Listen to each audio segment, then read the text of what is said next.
yourself welcome to Seoul ចរិនដាក់សំពងដែរហ៊ឿនទៅដល់លេងប្រទេសកូរ៉េមួយបើសិនបងប្អូនអត់ចេះពីរបៀបក្នុងការជិះមធ្យោបាយធ្វើដំណើរសាធារណៈរបស់គេដូចជារថភ្លើង MRT Metro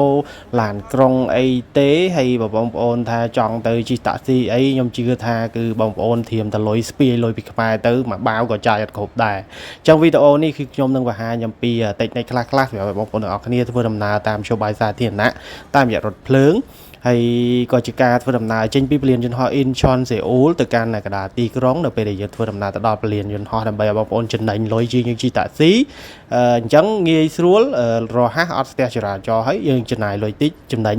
ដើរលេងបានសប្បាយច្រើនកន្លែងទៀតវីដេអូនេះគឺបងប្អូននឹងចេះអំពីរបៀបក្នុងការជិះរថភ្លើងនៅប្រទេសកូរ៉េផ្ទាល់តែម្ដងហើយការធ្វើដំណើរពីពលានយន្តហោះ Incheon ទៅកណ្ដាលទីក្រុងទស្សនាជាមួយខ្ញុំពីដើមដល់ចប់បងប្អូននឹងដឹងពីរបៀបក្នុងការដើរលេងដែលចាយលុយអស់តិចមែនតើហើយបើសិនបងប្អូនចង់ដឹងព័ត៌មានផ្សេងៗពីការស្នើសុំវីសាកូរ៉េដែលឲ្យបងប្អូនចំណាយលុយអត់តិចជាងយើងឲ្យភ្នាក់ងារទេសចរណ៍ការឲ្យបងប្អូនអាចឆាតចូលមកកាន់ page Facebook របស់ខ្ញុំបានដើម្បីសាកសួរព័ត៌មានហើយក្រៅអំពីរបៀបក្នុងការសុំវីសាការជិះរថភ្លើងជិះអីហ្នឹងអីដែលបងប្អូនអាចចំណេញមួយទៀតគឺការប្រើប្រាស់អ៊ីនធឺណិតដែលចំណាយអស់តិចធូរបងប្អូនចង់ដឹងគឺអាចឆាតសួរព័ត៌មានបាន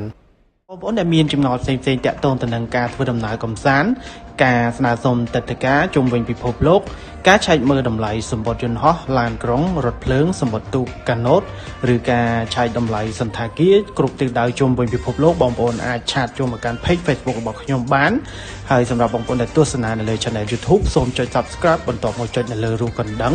សម្រាប់បងប្អូនដែលទស្សនានៅលើ page Facebook ឬ TikTok សូមជួយ follow page របស់ខ្ញុំដើម្បីទទួលបានវីដេអូថ្មីៗបន្ថែមទៀតទាក់ទងទៅនឹងដំណើរកម្សាន្តជុំវិញពិភពលោកមានចម្ងល់ផ្សេងៗសូមឆាតចូលមកកាន់ page Facebook Bank Traveler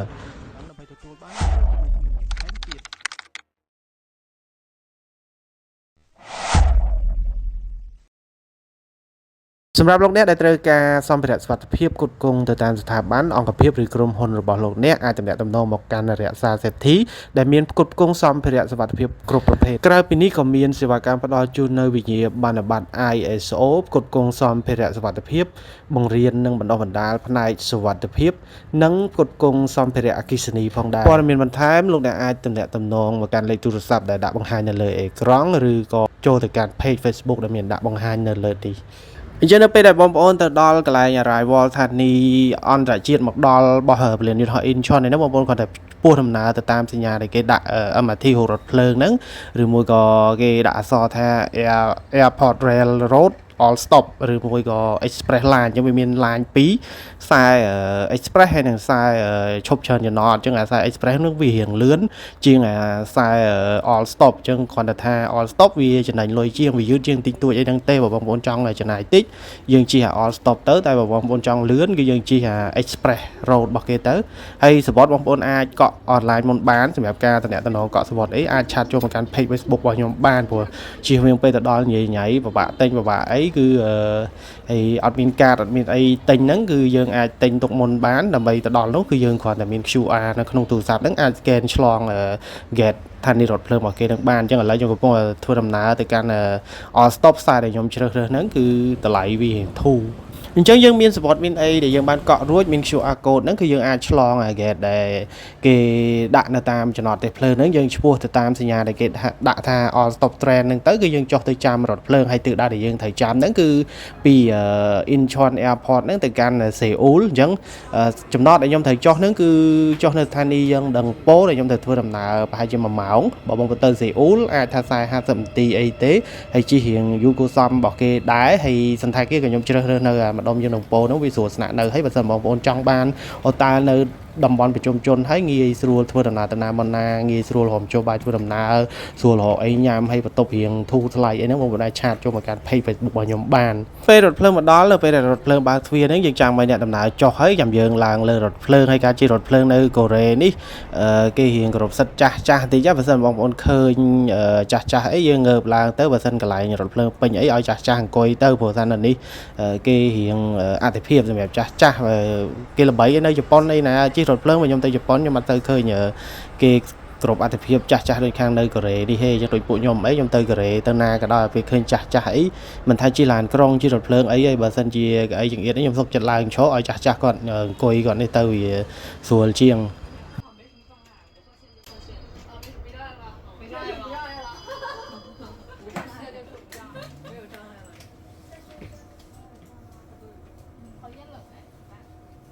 Chân xa rột plơm liền ní cứ cái chụp direct nơi khang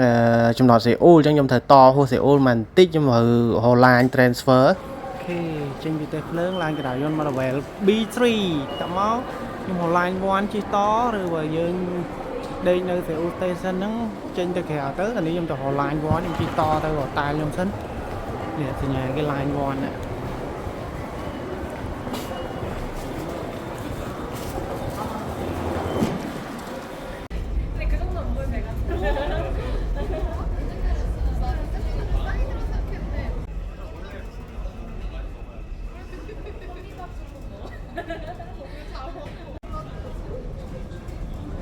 បន្ត line transfer ពី CO ទៅស្ថានីយ៍ខ្ញុំត្រូវចោះនេះឈ្មោះថាយើងដឹងពោហើយកន្លែងនេះគឺនៅចំណតរថភ្លើងគេនៅក្រោមផ្សាររបស់គេតែម្ដងហើយនៅក្បែរអូតាក្បែរអីហ្នឹងគឺដើរពីចំណតតែភ្លើងតែបន្តិចទេសម្បូររបស់ញ៉ាំហើយទៅដល់នោះរៀងយប់ម៉ោង 9 10 ហើយយទៅ24 ម៉ោងគឺមានកន្លែងញ៉ាំអី buffet សាច់អាំងអីគឺឆ្ងាញ់ហើយតម្លៃរៀងគួរសមរបស់គេដែរមិនសូវជាថ្លៃខ្លាំងទេព្រោះនៅកូរ៉េអីហ្នឹងគឺការចំណាយអីវារៀងខ្ពស់តិចលើការហូបចុកតែគាត់ថានៅតំបន់ខ្ញុំនៅហ្នឹងអូតែអីហ្នឹងក៏វាធូរចំណីអាហារអីក៏វារៀងគួរសមរបស់គេដែរហើយនិយាយទៅគឺរសជាតិឆ្ងាញ់គ្រប់រាល់ថ្ងៃហ្មងតែខ្ញុំទៅកូរ៉េហ្នឹងគឺញ៉ាំឆ្ងាញ់រហូតហ្មង ថ្លៃអាហារអីវារៀងថ្លៃបន្តិចប៉ុន្តែមកកូរ៉េនេះគឺចាយលុយអត់ស្ដាយដូចជប៉ុនទេណាខ្ញុំទៅជប៉ុនញ៉ាំម្ហូបគឺញ៉ាំអត់ការទេតែបើនៅនេះវិញឆ្ងាញ់គ្រប់ពុកតែម្ដងតែគាត់ថាបើយើងគិតចុះក៏ឡើងទៅវាអត់ថ្លៃទេព្រោះតម្លៃហ្នឹងហើយបើបរិមាណវិញវាច្រើនព្រោះមួយមុខអីយើងអាចញ៉ាំ2នាក់អីជួនកាលបើអ្នកញ៉ាំល្មមអីបាន3នាក់អីហើយអញ្ចឹងបើយើងចាយទៅវាអត់សូវថ្លៃខ្លាំងទេហើយនេះខ្ញុំមកដល់ភ្លាមគឺយប់ដំបូងដែលមកដល់នៅមុខអូតែលខ្ញុំហ្នឹងគឺដើររកអីញ៉ាំហើយមុននឹងរកអីញ៉ាំគឺដើរមើលមកសន្ទុះសិននៅកន្លែងនេះគឺមានការ៉ាអូខេមានអីណា សាច់អាំង buffet barbecue អីដែលអ្នកដែលចូលចិត្តញ៉ាំសាច់អាំងបែបកូរ៉េបែបអីឆ្ងាញ់គឺនៅនេះមានអីហើយអញ្ចឹងខ្ញុំក៏រកហាងញ៉ាំអីអាហារដំបូងសិនខ្ញុំនឹងបង្ហាញបងប្អូនទាំងអស់គ្នាពីម្ហូបដំបូងនេះខ្ញុំទៅដល់កូរ៉េមុនគេពួកខានមក10 ឆ្នាំអីមកកូរ៉េជាលើកទី 2 គឺ10 ឆ្នាំមុនគឺធ្លាប់មកម្ដងដែរ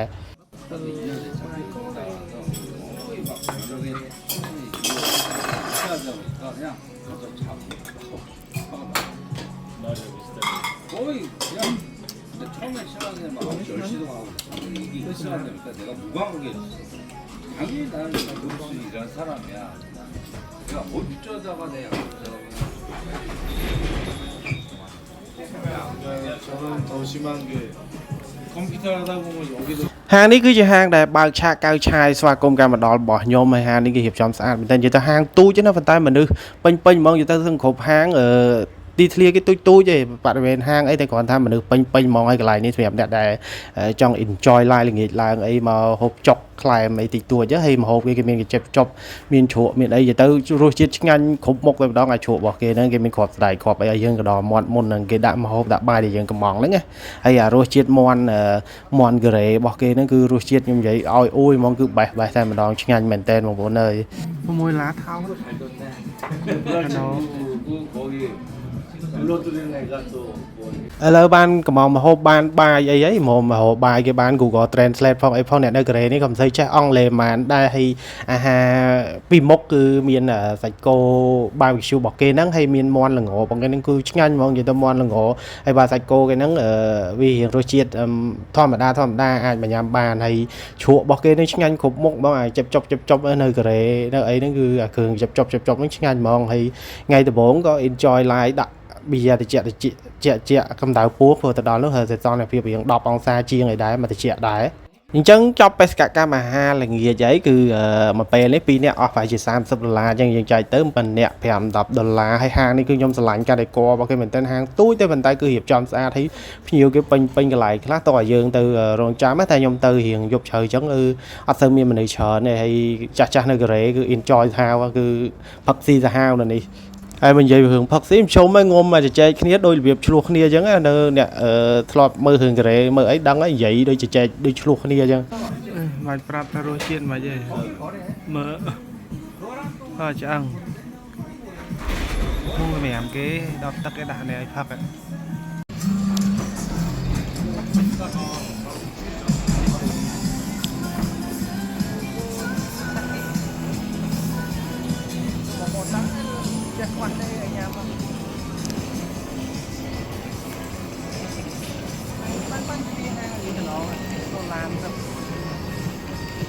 ចឹងសម្រាប់ជួបដំបូងនៃខ្ញុំទៅដល់កូរ៉េនេះគឺមានតែប៉ុណ្្នឹងទេសម្រាប់វីដេអូនេះគឺខ្ញុំនឹងបង្ហាញជូនបងប្អូននៅវីដេអូក្រោយដែលខ្ញុំទៅដល់លេងនៅកូរ៉េនៅកន្លែងស្អាតៗជាច្រើនសម្រាប់បងប្អូនដែលចង់